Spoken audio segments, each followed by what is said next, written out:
حضرت موسیٰ علیہ السلام نے اللہ تعالیٰ سے پوچھا، اے اللہ، تیری رضا کس میں ہے؟ فرمایا، میری رضا میری قضا میں ہے۔ جو میری قضا پر راضی ہوگا میں اپنے اس بندے سے راضی ہو جاؤں گا، اور جو میری قضا پر ناراض ہوگا میں بھی اس بندے سے ناراض ہو جاؤں گا۔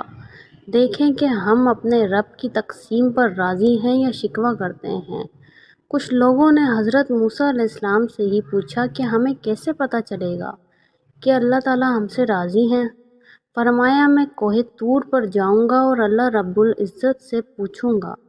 چنانچہ جب کوہ طور پر تشریف لے گئے تو عرض کیا، اے پروردگار، آپ کے بندے یہ بات پوچھ رہے ہیں۔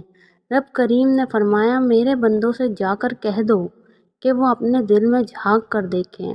اگر میرے بندے اپنے دلوں میں مجھ سے خوش ہیں تو میں اپنے بندوں سے خوش ہوں، اور اگر وہ مجھ سے ناراض ہیں تو میں بھی اپنے بندوں سے ناراض ہوں۔ تو دل میں دیکھیں کہ اس میں اللہ تعالیٰ کے شکوے ہیں یا اللہ تعالیٰ کی محبت ہے۔ ہمیں چاہیے کہ ہم اپنے دل میں اللہ رب العزت سے راضی رہیں۔